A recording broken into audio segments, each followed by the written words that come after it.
Revenge films. My name is Jack. I divorced my wife Jill 4 years ago. She had cheated on me and gotten pregnant. One day, she suddenly told me that she was pregnant with another man's child and just left the house. What the hell? Too bad. I'm pregnant with Scott's child. Make sure you pay alimony and child support too, okay? Huh? Do you know what you're saying? You know, you're the one that has to pay alimony, right? We went back and forth for a while, but her boyfriend seemed like a nice guy, and their daughter's name was Rose. Jill borrowed money from her parents and paid me $20,000 in alimony.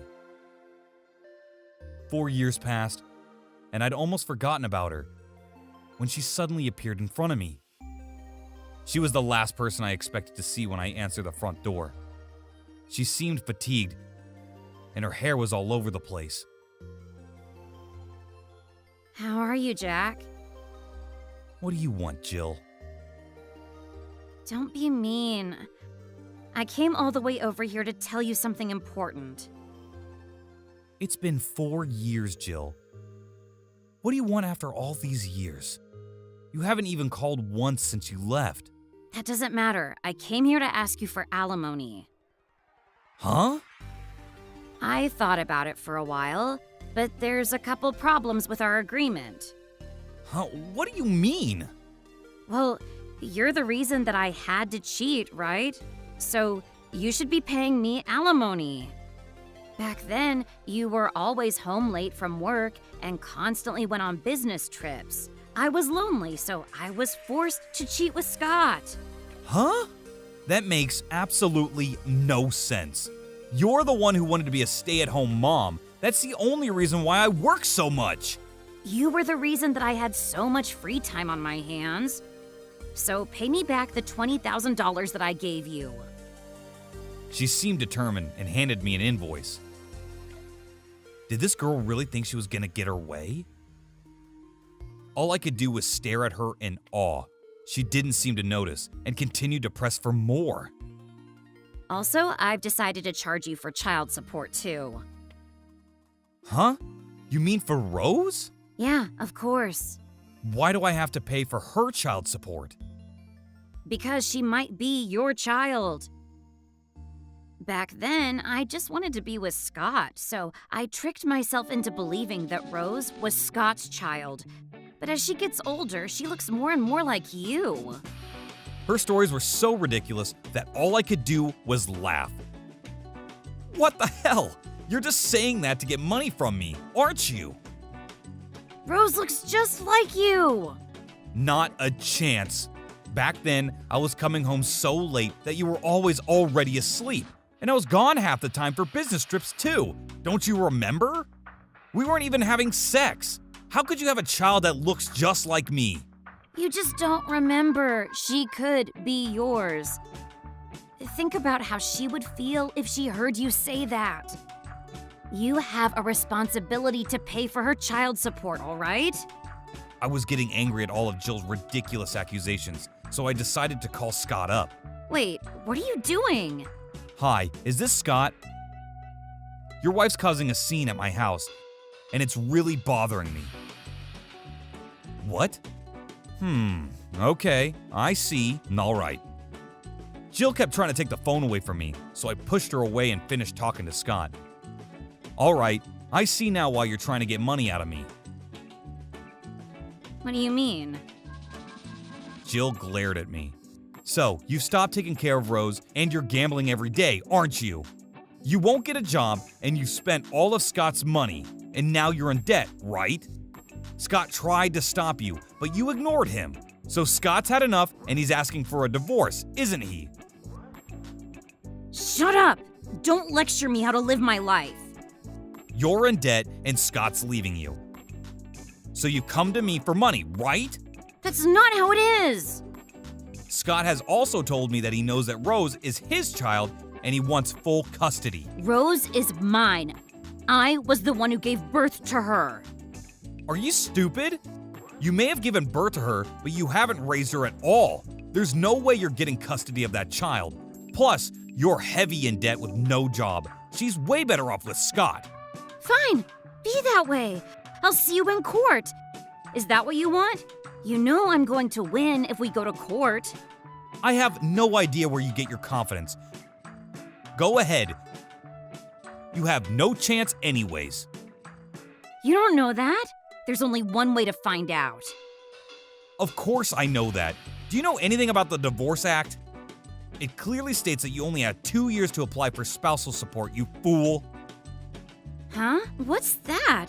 She seemed clueless as I expected. Well, I can't blame her for not knowing the law. So, I showed her a copy of the United States Code. You see, it's pointless to even try to take me to court. You should thank me for saving your time. I saved you so much trouble. Huh?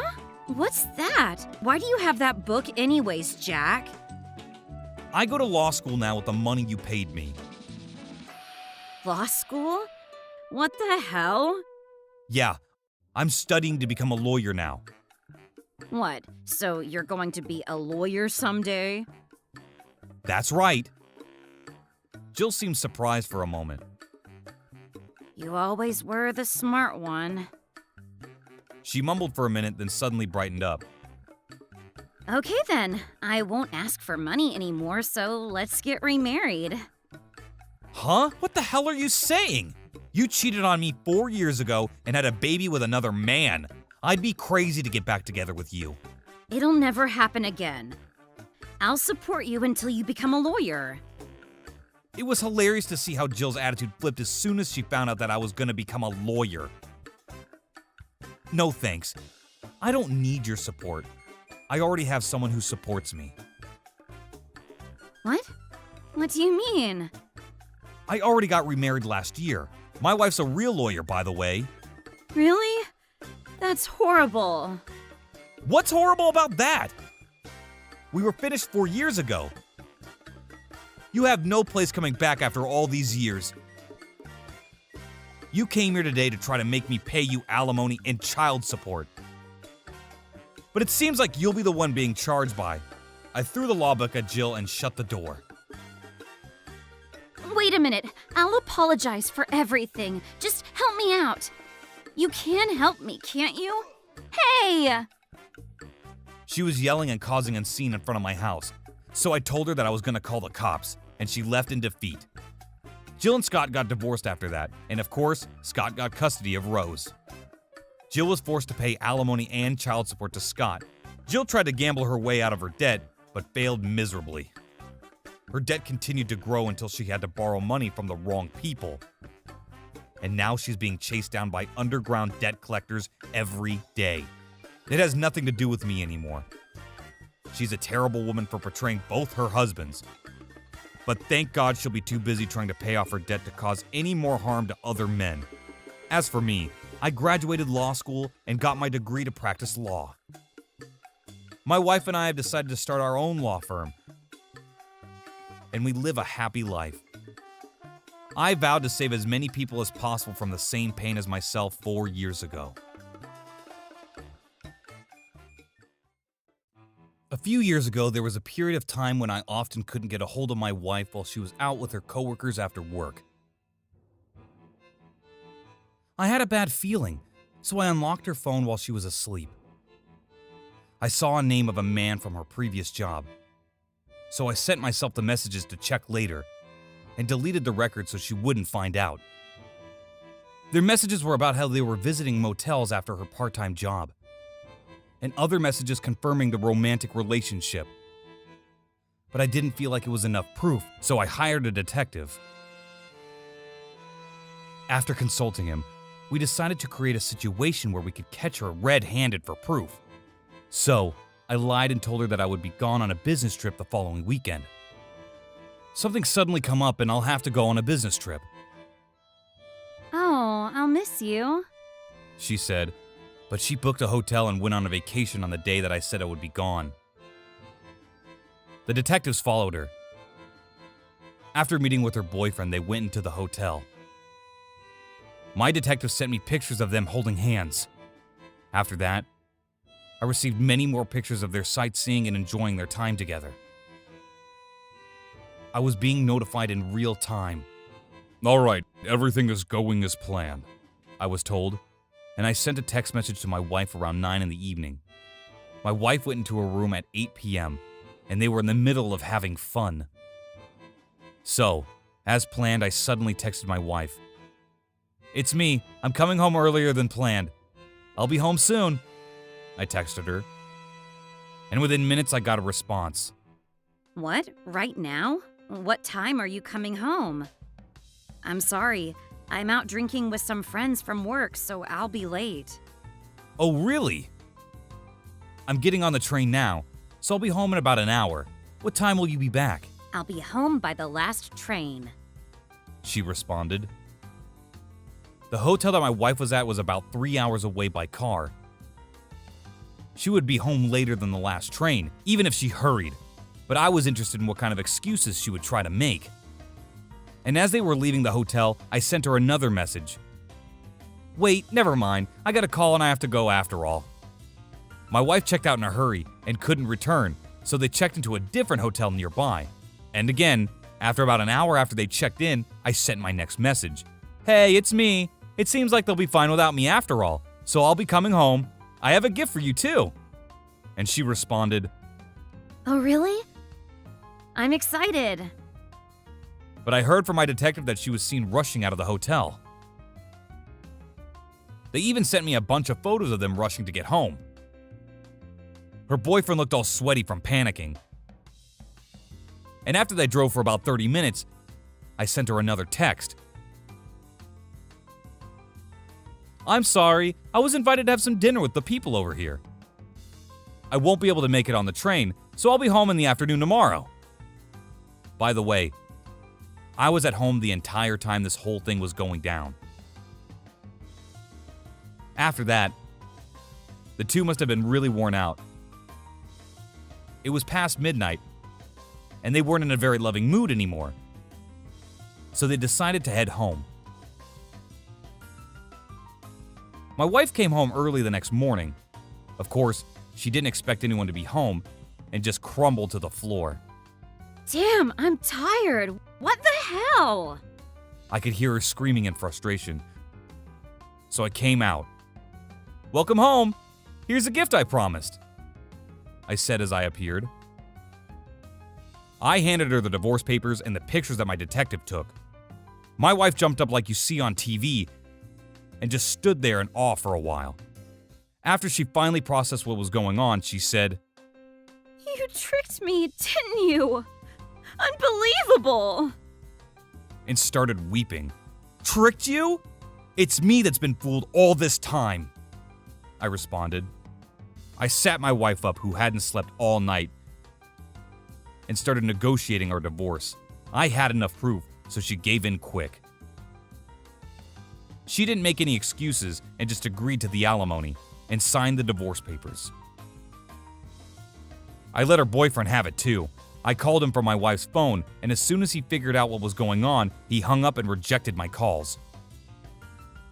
But I'd already figured out his address and work, so I sent him the proof that I gathered, and he ended up calling back on my wife's phone, yelling, "All my coworkers found out because of you. My wife and our relatives too. You destroyed my life!"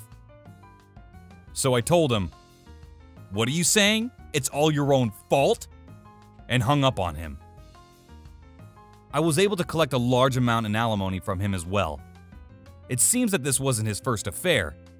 He had gotten in trouble before, and his wife didn't forgive him this time. He got divorced as well, and had to pay his wife a large amount in alimony as well. Good thing he worked for a good company and had money. But after paying our alimony, I heard he was broke. I also heard that he was fired from work. Serves him well. I sent all the pictures to his wife as well, because I thought it would help her save time from collecting evidence. According to my lawyer, his wife was suspicious of him because he had priors. But she kept it to herself because they had a small child and he had a good salary.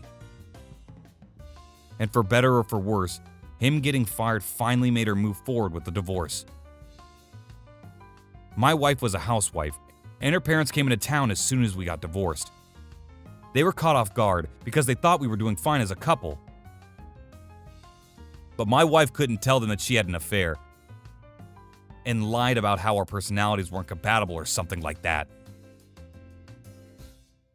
So, I was surprised when they showed up, but I was able to tell them the truth about how it wasn't about our personalities, but that their daughter had cheated on me. My wife looked like she wanted to run far away when I exposed her. And her parents looked furious. Our divorce was already on its way anyways, so I told them, "You guys should sit down and talk about this," and walked out of the house. I could hear my mother-in-law yelling from behind. You lied to us. You're getting divorced because you cheated on him? After we got divorced, my wife disappeared, but I had nothing to do with her anymore. I married a woman 2 years after that, and we have a baby now. I can't forget what happened back then, but I'm a very happy man now. My parents are what you would call toxic. Whenever she was having a bad day, my mother would hit me with a golf club. It continued until I was in high school, and I became physically stronger than her. But I still have bruises all over my back from back then. That's how strong and often she used to hit me. So whenever we had pool classes during the summer, I couldn't wear a bathing suit and just sat them out. My classmates would give me weird looks and treat me differently for not participating. It was painful, but I couldn't tell them that I was being beaten by my mother, so I just kept it bottled up inside. My father was uninterested and would ignore it every time. I can't remember having a conversation with him until they got divorced. My mother had another face with the neighbors, so none of them suspected her of being that kind of person. I told one of my best friends about it in school, but she said, "Maybe you did something bad, Jill." After that, I never told anyone. My father made enough money to get me through college, and I started dating my classmate. And we got married when I was 25. I told him why I didn't want my parents in my life, and he agreed to keep our distance. After we got married, we kept a good distance from both of our parents, and we lived a peaceful and happy life. But when I was 31, my parents got divorced. My father had a son who was older than me, and his mother got sick. So he decided to get divorced to look after her. He was originally supposed to marry her, but after she found out that he was cheating on her with my mom, they ended up breaking up, and he got married to my mother. But after he got married to my mother, his relationship with her reignited, and he had a child with her before my mother. He tried divorcing my mother at that time, but my mother wouldn't agree, and I was born. My father left the house with his savings with my mother and got divorced. I never spoke to my father after that, so I don't know what has happened to him. I'll probably find out when he dies. After my mother was left alone, she began contacting me. I didn't want to get involved, but my husband bought her act and became empathetic. I knew that she was just pretending and knowingly trying to give me a hard time. I told my husband how I felt, but I guess it was hard for someone who grew up in a happy household like him to understand. He thought that I was just holding on to teenage feelings about my mother. One day, I came home to find my husband sleeping with my mother. My husband was on his knees apologizing, while my mother stood behind him grinning at me. I didn't know what to do, and just stood there in awe. I can't really recall what happened thereafter. All I can remember is how much pain I was in, and my mother's face. My mother left, and my husband continued to apologize, but I didn't speak to him that day. The next day I went to work, and when I came home, my husband was gone. Instead, there was a signed divorce paper. and a letter that said he would be leaving with my mother. I could easily imagine that they were at my mom's house together. When I went, they were sitting there like husband and wife. I called his parents and told them what happened. Your son cheated on me and left the divorce papers and went to live with his new girlfriend. I can't forgive him for what he did, so I'm going to divorce him. After the phone call, his parents came over to our house. I didn't want to tell them that he cheated on me with my own mother, but they persisted to ask, and I ended up telling them everything. They seemed quite shocked, and we decided to go over to my mother's house. My father-in-law grabbed my husband and yelled at him, while my mother bit his arm, and my mother-in-law cried. I got beaten up trying to pull everyone apart. It was all a terrible mess. In the end, my husband said, I love your mom more than you, and I want a divorce. His parents heard this and were shocked, and they left crying. I hired a lawyer and went back the following day. I ended up receiving $30,000 in alimony from my mother, and all of my husband's savings. My mother had money, so it was probably worth the trade-off for her. I hated my mother for what she did, but I got full payment from both of them, and there wasn't much left that I could do. It was too embarrassing to tell the people around me, so I ended up quitting my job and leaving the state to start a new life. I rented an apartment there and lived on the money I was paid until I could find a new job. I found a new job after about a month and didn't contact my husband or mother at all. My new life was great. I had a great job and great friends. Just about when my wounds were healed, I got a call from my husband. I had a new number, but he called around and found me. I asked him what he wanted, and he told me that my mother had become paralyzed after an accident. She was always kind of crazy, but it seems she had gotten even worse after the accident, from what he told me. So anyways, he went on about how I had a responsibility to care for her too. Yeah, right. You're the one who chose her over me. You take care of her for the rest of your life. Hey, you're her daughter too!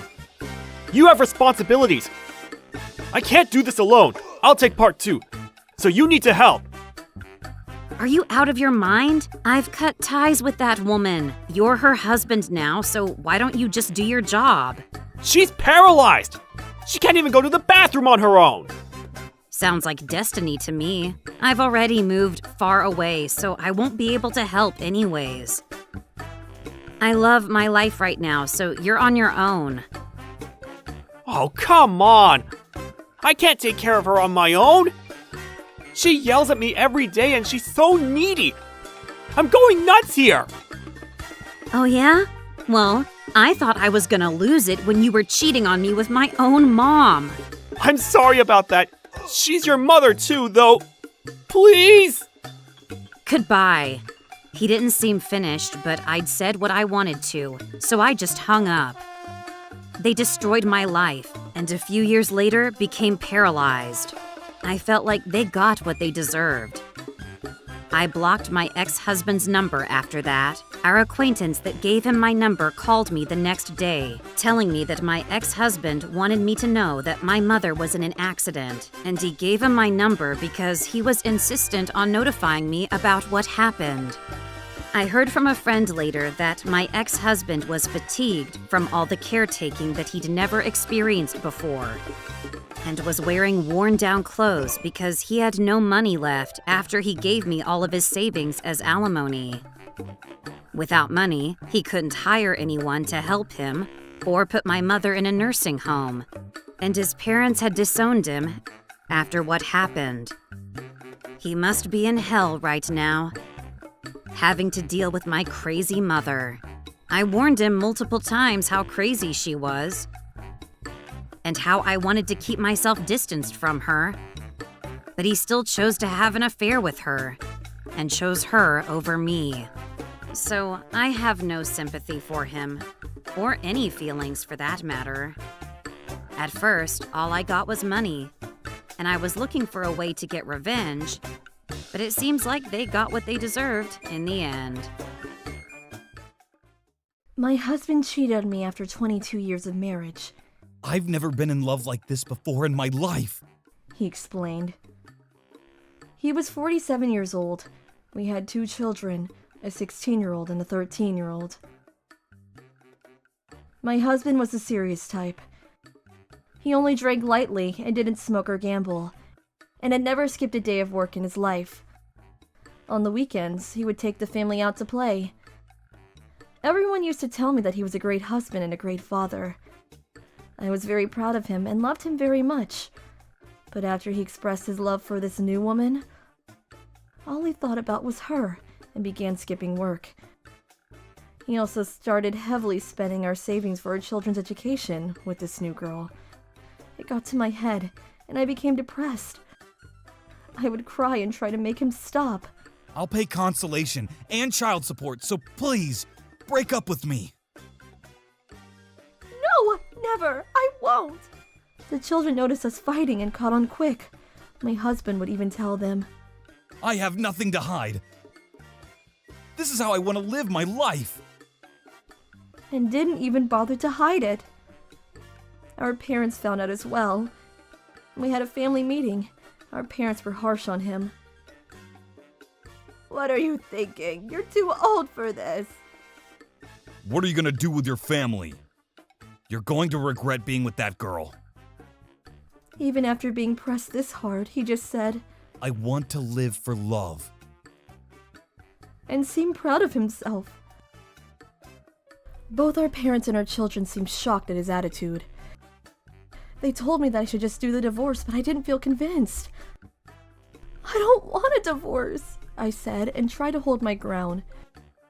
Our parents were confused about my decision, and looking back, I probably wasn't myself back then. I couldn't explain to you why I was trying so hard back then. We couldn't come to an agreement that day. My husband brought his girlfriend to the next family meeting. They asked me together to sign the divorce. Shut up! You will owe me an apology first! I yelled and made the girlfriend apologize. You thief! I can't believe you're trying to leave your own children! I said to them, but they seemed hard in their decision. We'll pay you this much in consolation, so please. They said and wouldn't back down. I guess I looked like the devil who was trying to separate them, and they both seemed angry as they cried. But after a while, the girlfriend started firing back. Who do you think you are, anyways? Can't you see that your husband doesn't love you anymore? Don't you feel sorry that you're trying to make him stay in a relationship that he doesn't want? She said. My husband stood by her, just nodding his head.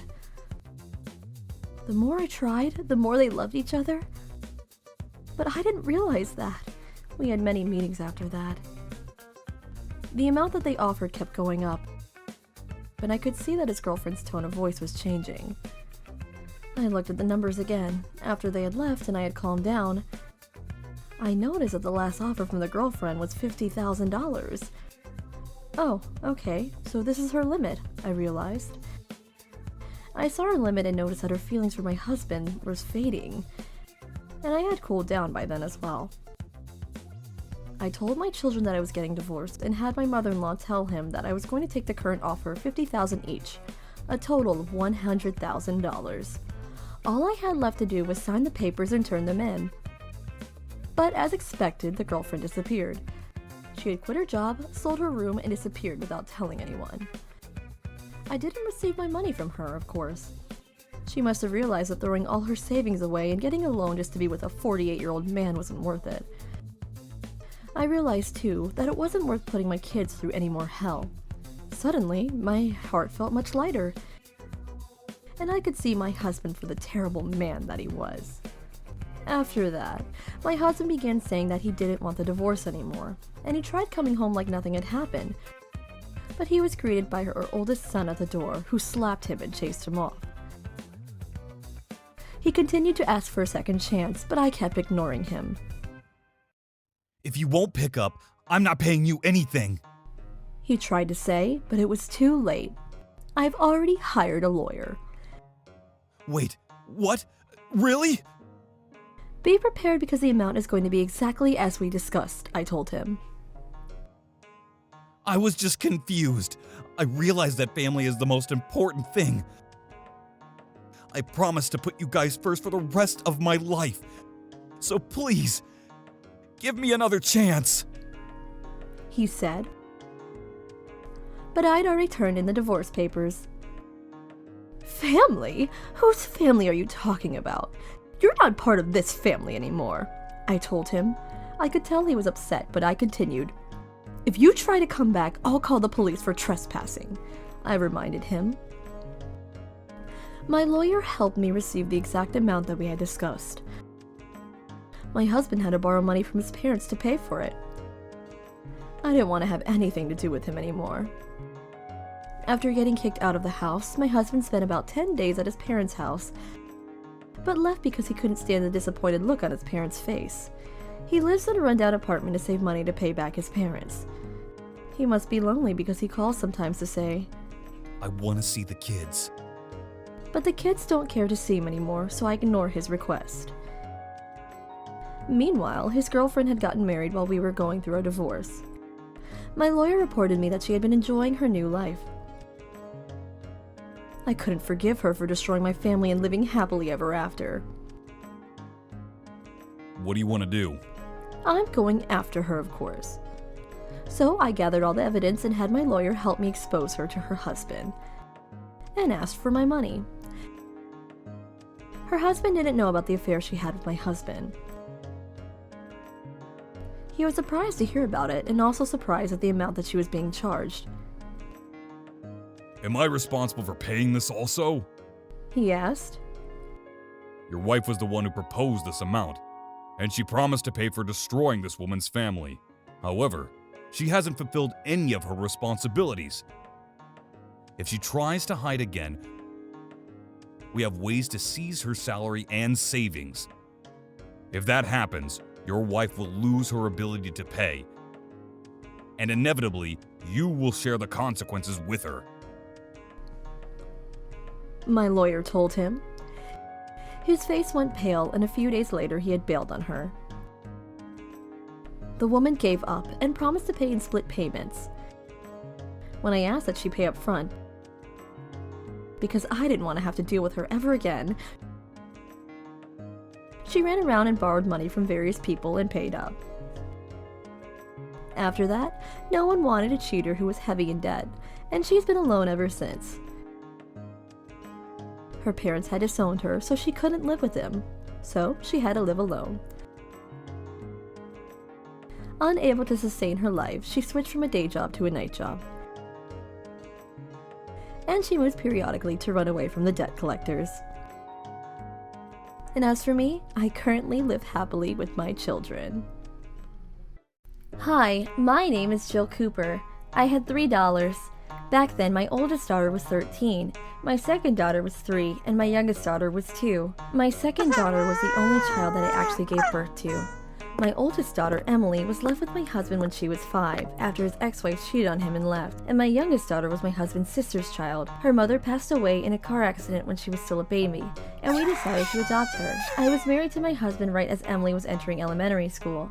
She was still a child when her mother left her, but old enough to understand what had happened to her. Emily must have been really hurt by the incident because she wouldn't talk to me and was extremely hostile from the very beginning.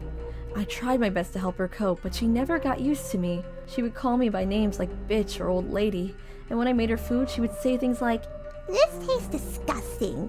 and I can't eat this shit. It's covered in your germs, old lady. and would throw the food at me instead of eating it. She would go to my mother-in-law, Rose's house, to eat every day. Emily liked Rose. At first, Rose used to tell me, Kids are simple. She'll forget about her mother and get used to you. Just give it some time.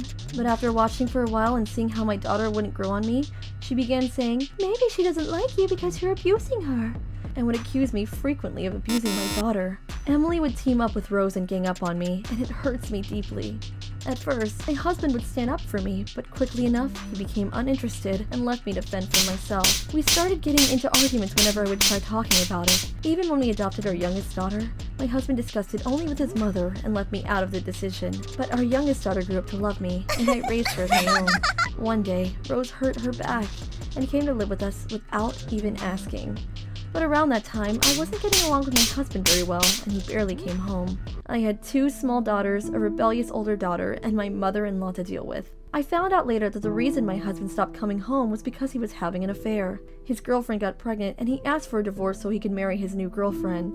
I was already sick of him and didn't want to deal with Rose, so I accepted immediately. At first, I was going to just take her second daughter with me for monetary reasons, but I couldn't leave my youngest daughter behind, who loved me so much.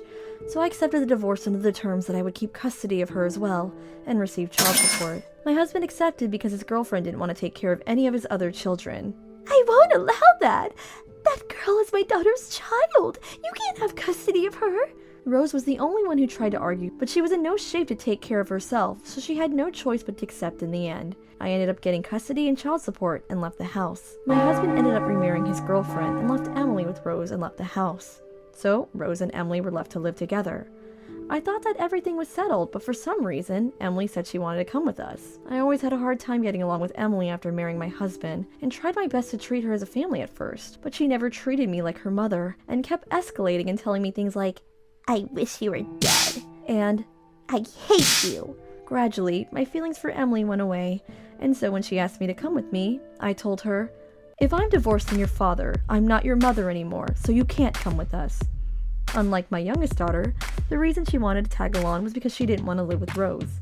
Emily didn't want to take care of her grandmother, and that was the only reason why she wanted to come with us. Rose, who used to be healthy and look after her, was now weak and had a hard time even moving. She just became a nagging grandmother to Emily. So I told her like I saw it. Emily used to use her father and Rose to team up on me, but she seemed sad and in despair after I refused to let her come with us. Honestly, it was quite a painful sight. It wasn't that I hated Emily, but I did feel like part of the reason things turned up the way they did had to do with Emily's rebellious attitude towards me. I felt bad for releasing the stress I had towards her father and Rose on Emily, and I could hear her crying all night, and couldn't get any sleep that night. I felt bad that she was getting caught up in adult business, but I still came to the conclusion that I couldn't take Emily with us. My mind was set. The next morning, Emily came to me and said, Please, Mom, don't leave me. I want to go with you and my sisters. This was the first time she called me Mom as she cried and begged. I'm not your mother. I hate to put it this way, but you brought this upon yourself. I tried my best for 6 years. When you were in 2nd grade, I went to your class for Parents' Day, and you told everyone that I was your nanny. Do you remember that? You also said to me, it's so embarrassing that you're so ugly. Don't ever come to Parents' Day ever again. And in 4th grade, when you joined the basketball team, I made a bag for you to carry your equipment in, and you said to me that you couldn't use it because I made it, and cut it up and threw it in my face. Do you remember that? You told me not to come to your graduation, never took a single picture with me, and never accepted me as your mother. I'm done trying. Don't call me your mother ever again. And I rejected her request. Emily got mad and started cursing at me and crying and went crazy, but I held her down and said, how does it feel to be rejected? You hate me, don't you? Well, now you understand how I feel about you. You can see why I don't want you coming with us now, don't you? You should be old enough to think about other people's feelings. And anyways, you're trying to fight with the wrong person, don't you think? Screaming and yelling at me won't change my mind. And I took her to Rose's room where Rose was sitting and crying as well. She must have been worried about what was going to happen also, so I told Emily, you know your grandmother can't do everything on her own, right? If you can't help her, talk to your father about it. And I left her there. I could hear Emily screaming from behind me as I left, but I didn't look back. It's been 10 years since then. I had heard rumors that Rose passed away shortly after I had left. I don't know what happened to Emily, but after a while, she didn't even cross my mind anymore. I may be a horrible person, but I don't regret my decision. I'm even a little bit proud of myself. My daughters and I live a happy life full of laughter and smiles. I live near my mother-in-law's house, and I see them often. My mother-in-law, Rose, is a mean lady and would call me over all the time. Come clean the house. My friends are coming over, so come prepare food and tea for them, she would tell me. She knew that I worked a day job, but would still call ruthlessly during my work hours. I tried talking to my husband about it, but he never took me seriously. He wouldn't talk to his mother for me, and all I could do was persevere. One day, it was Rose's birthday, and all the relatives and neighboring friends were going to be there. I was forced to come, of course, not to celebrate or eat delicious food, though. As a matter of fact, I'd never been able to eat with everyone else at any of her birthdays. I was just there to work my ass off while my husband got drunk with his relatives, ate the food that I made, and enjoyed himself. He wouldn't even check on me to see if I was eating or needed any help.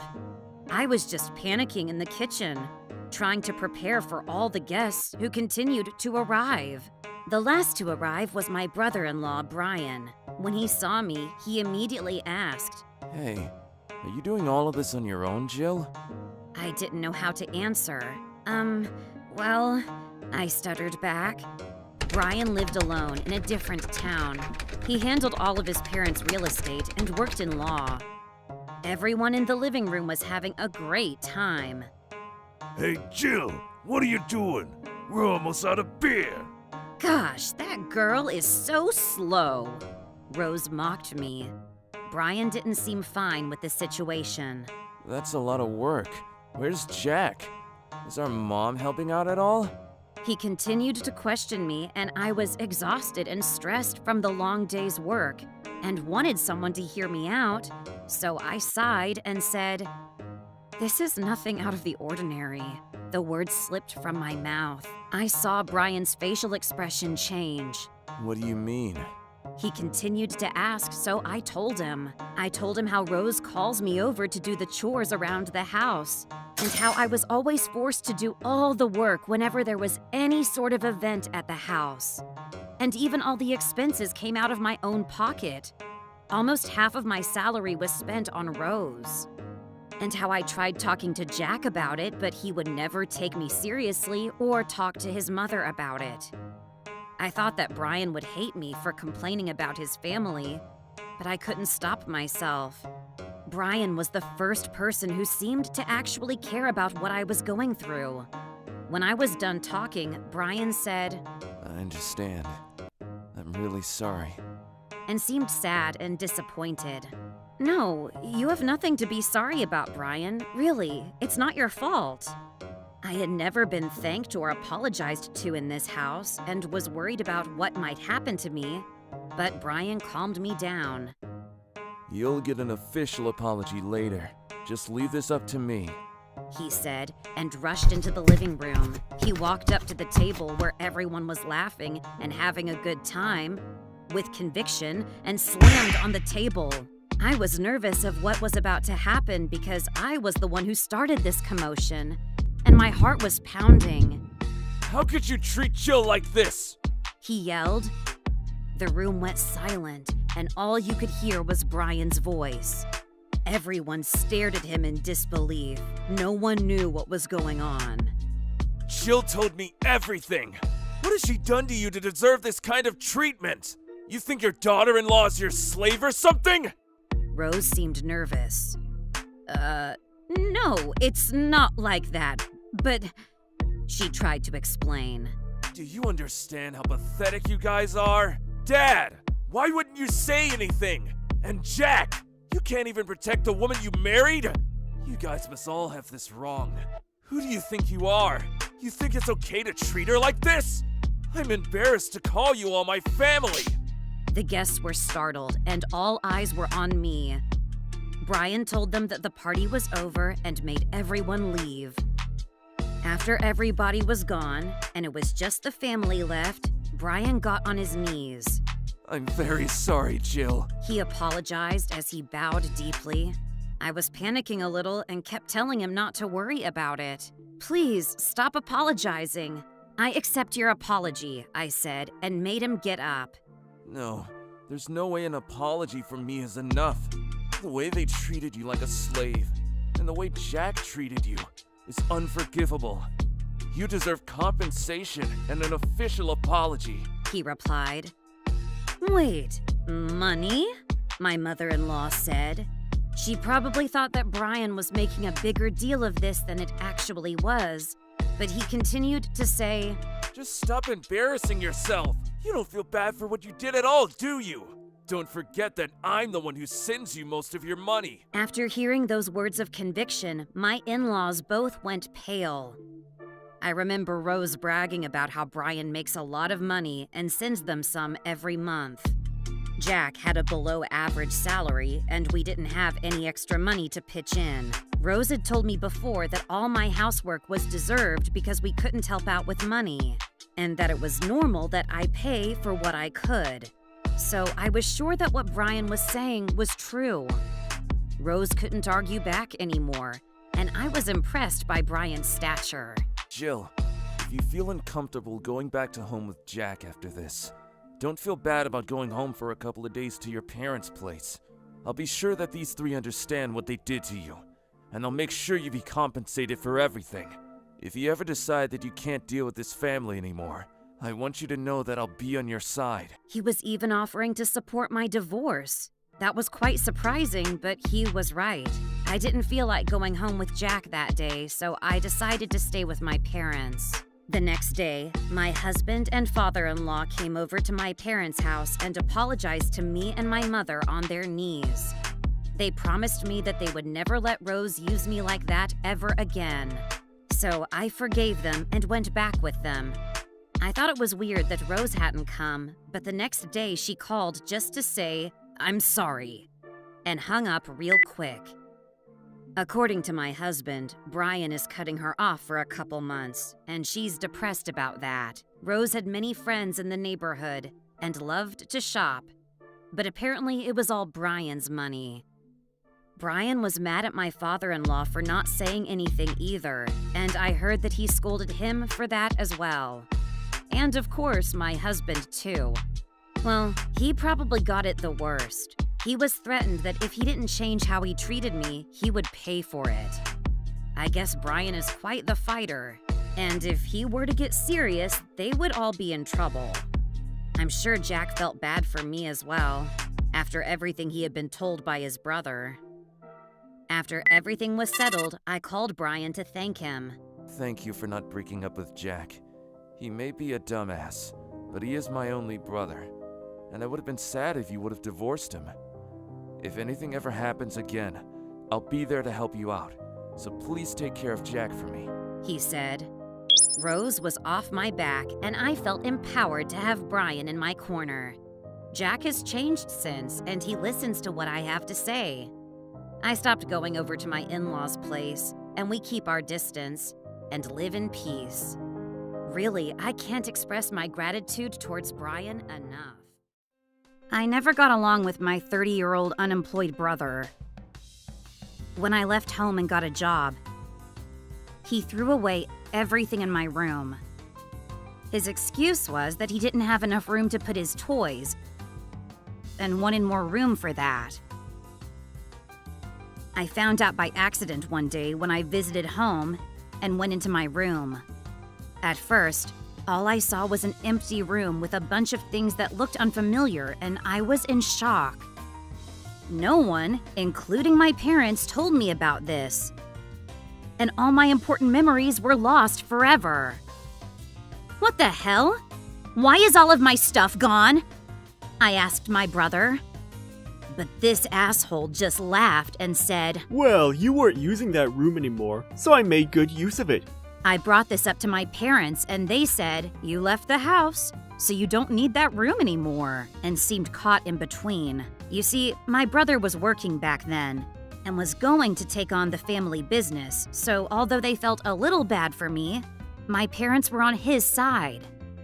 My brother knew this and just stood behind them with a victorious smile on his face. No matter how angry I was, all my stuff was gone, and there was no getting it back. My brother said to me, I got rid of all your trash. You should be thankful. I was pissed and vowed to get him back one day. After I had left the house, my parents had asked me to send them money, and I had a little extra cash. So I was sending them some each month, but I cut them off. My brother, on the other hand, not only didn't give them any money, but was given an allowance. I always thought it was stupid that I was sending money, and my brother was getting an allowance, but I was paying my parents as an act of kindness. But if they were going to be on his side, I was done with them, and I stopped visiting home. I regretted all those gifts that I used to bring back to my parents. I used to take my parents out for dinner, too. And my brother would come along and I would pay for him as well. I would always take them out somewhere nice, because I couldn't visit that often. But even then, my brother would say, Well, let's go to this other place that I wanted to go to. I always thought to myself that it wasn't him that I was taking out. But my parents used to convince me to take him with us. I never realized that they were just taking advantage of me, until a coworker pointed it out to me. As soon as I cut them off, I had much more money to spend on myself. I spent that extra cash on clothes, hobbies, and interior for my house, which fulfilled my life and made me more motivated. But within a few months, I started receiving more calls from home. "How are you? How's work?" they would ask. They never called like this before. They would start off with small talk and eventually imply sending them money and coming home to save rent and things like that. Oh, come on, you guys threw away my stuff. Where would I live? I thought to myself. My parents wanted me to feel bad for them. Business isn't so good lately, and there have been a lot of unforeseen expenses. You live alone, so you have a little left over, don't you? We sometimes can't even gather enough money for food these days, they would say. Oh, really? Well, you have Frank, I'd say, and avoid the conversation.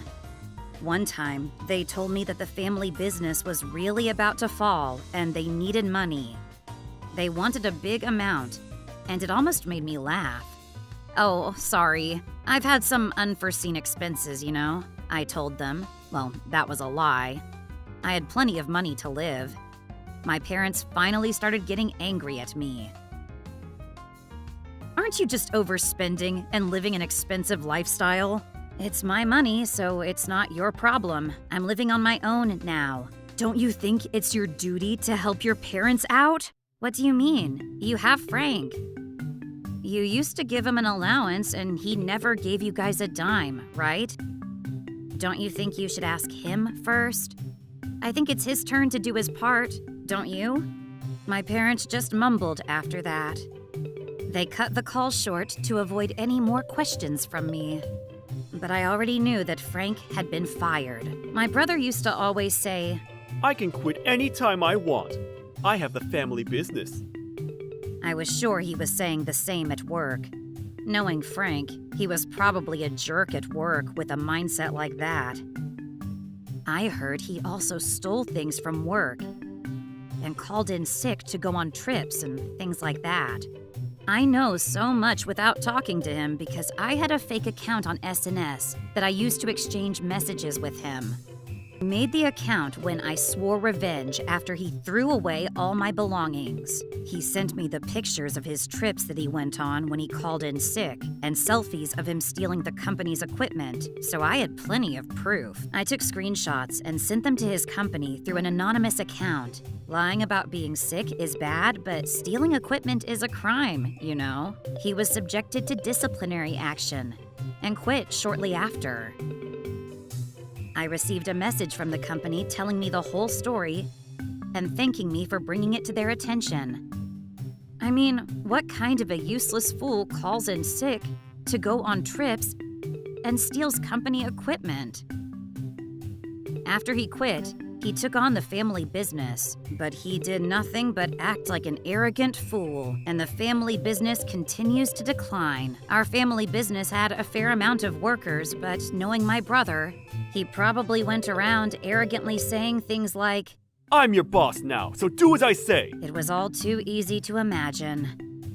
He foolishly tried taking the company public and go online and things like that, even though he had no experience running a company. Everything he tried failed, and the business just went down. My parents went back, afraid that the company was really going to go out of business.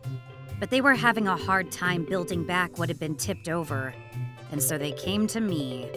And my brother ended up being chased out of the company and is currently unemployed and doesn't even leave the house. Until then, my parents had planned to inherit the company to my brother, but since he was so disliked by the workers and many workers were about to quit because of him, so they told him, You don't have to come back anymore. my brother still believed that he was a genius and questioned his release until my parents told him, You don't know how to run a company. You're going to put us out of business. and his sense of self-worth was destroyed. Now he barely comes out of his room, and since business is bad, my parents can't afford to give him an allowance. My parents tell me that they're threatening to kick him out if he doesn't find a job and pay rent, but it's none of my business anymore. What goes around comes around, you know? I can tell just by watching Frank that he doesn't have what it takes to inherit the family business. But I think it's also my parents' fault for not being able to anticipate that. And after all these years of having his back, it was foolish of them to think that I would be willing to help them with money. Honestly, it's none of my business if the family business fails. It'll be tough to look after my useless brother, too, but I don't plan on helping out at all. My parents come from a line of farmers down near the foot of the mountains. Sadly, the cases of animals ruining crops have increased over the years, so they decided to put an electric fence up starting this year. Our family farm is especially well known for our sweet potatoes. We grow orange-fleshed yams which are small but have great texture and are really sweet. Our potatoes are very popular and expensive. The animals must love them too, because sometimes they would demolish an entire section overnight. We tried putting up nets and barbed wire fences, but nothing seemed to work. Boars have a lot of fur and thick skin, so barbed wire doesn't work very well on them. And once they knock over one section, it creates an opening for all the other animals to come through. So we had no choice but to try electric fences. People have died by being electrocuted by these fences, so we were nervous about it at first. But we found out that those were mostly from rigged electric fences. And if we were to use them normally, it would just be a strong shock and shouldn't be lethal. We put up signs as well so no one would touch it by mistake. We were fully prepared this year, and everything was going smoothly. Normally, the fields would get attacked around August when the vegetables were beginning to ripen up, but this year, thanks to the electric fences, we had barely any damage. And finally, it was October, and harvest season came along. I'm so glad we put up those electric fences. Yeah, this year's harvest is gonna be great. But it wasn't so. Someone got electrocuted, and it wasn't a boar. It was a lady. All right, I'll lead the way. Let's steal some potatoes. All right! She brought her son with her to steal our potatoes. They made it over the electric fence successfully, but they made a mistake after that. We had heard stories about people bandwagoning with the animals to steal crops, so we had to set up security cameras. The mother used scissors to cut through the covers that we had placed over the potatoes. And when she did, she had cut into the wires that were sending power to the cameras and got electrocuted. There was a trap where she hadn't anticipated. The surprised son, who freaked out, got electrocuted by a boar trap that he stumbled onto. I didn't expect the traps to work this well. By the way, the boar traps aren't as powerful as the wires the mother was electrocuted by, so the son was unharmed. My father ran over after the alarms went off, notifying him of the traps being activated, and was surprised at what he saw. He had expected to see a boar, but instead he saw a crying child and an unconscious mother. He immediately called the cops and they investigated the scene. The mother was carried to the hospital and arrested as soon as she got better. A few days later, the traps and covers were fixed. We thought it was over, but we were wrong. Huh? The circuit breakers were tripped, so my father went to check on the crops, and there was an old lady who was passed out. Hey, are you okay? There was no answer, and an ambulance was called immediately. The circuit breakers were tripped because she tried to cut through the cover sheet and was electrocuted, just like the lady the other day. And she was electrocuted until the breakers tripped, which means she was electrocuted for an extended amount of time. If she wanted our sweet potatoes so bad, she should have just bought some. My father said regretfully, and the reason why this old lady came to steal our crops was because the lady from the other day had said to her, I found a good target. in other words, it's that mother's fault that the old lady is dead. Even more surprising was the fact that this old lady was the mother-in-law of the mother who was arrested the other day. My mother died from one of your traps! My wife was hurt too! Give me my grandma back! The husband and child came to argue. This is assault! I plan on suing you, so you better be prepared! You've got some nerve. You might have some grounds if they were harmed by our boar traps, but both women cut through wires and electrocuted themselves. We have no reason to be held accountable. We should be charging you for repair fees. Wait. Is that what happened? The husband had thought that his wife was hospitalized by a boar trap, and when he was told the actual story, he lost words. I understand that he was in shock from what happened to his wife and mother, but didn't he hear the situation from the police? I mean, it's us that should be angry. They almost stole our crops. They found out later that the wife had priors and was sentenced to time in prison. The father and son were getting cold looks from their neighbors, so they sold their house for the little money they could get and moved away. And that was the end of that. Or so we thought, but actually, there's still more to it. A few years had passed after the incident. These potatoes ruined my life. Damn you! Ah! The mother who got out of prison had come back with her grown-up son and came into the potato fields in the middle of the day and started destroying the potatoes that were almost ready to be shipped. After that, the son poured gasoline everywhere and polluted the soil. What a crazy family. My father heard their laughter and ran over to find that almost all his potatoes had been damaged. Oh my gosh! The damage was extraordinary. The cops were called, but the two attacked them too. Get off me, asshole! We just came to get revenge for my mother-in-law. Revenge? You were the one that talked her into it. Shut up! You'll also be charged for assault against the police, okay? So the lady got charged on multiple counts and will be in jail for much longer this time. It seems that the son had grown and become a gangbanger, and it caused a lot of trouble, and was sent to a juvenile detention center. The only person I feel a little bad for is the father. He had waited for his wife the entire time, and when she finally got released, this happened. And she brought their son down with her. He said to my father, My wife's life has been ruined, and she still carries the burden of walking my mother into her death. Please, give us some sympathy. and begged. But my father was even more angry after hearing his stupid story and filed for every penny of compensation. His expensive potatoes, his polluted land, and they'd also destroyed equipment in the shed. On top of that, the financial damages to the markets and restaurants that were relying on the products. It all added up to quite a hefty sum. I can't pay this much. I'll divorce her this time. So could you go easy on me? Well, it's not like we can expect your wife in jail to pay. So, my father got a lawyer and charged the husband the full amount. The husband paid up and got divorced shortly after. The husband couldn't stand the stares at work and decided to quit. He lives in a cheap apartment now, all alone. He has my condolences. And the family farm was restored. My parents were able to replace the polluted soil with new soil. But because of the new soil, sugar levels dropped in the potatoes. But this turned out to be for the better. Dad, this is great! It's not as sweet, but it has more flavor. You think? That year's crop was highly rated too. Even though there was a lot of damage, my parents were able to maintain the farm. How was today's video?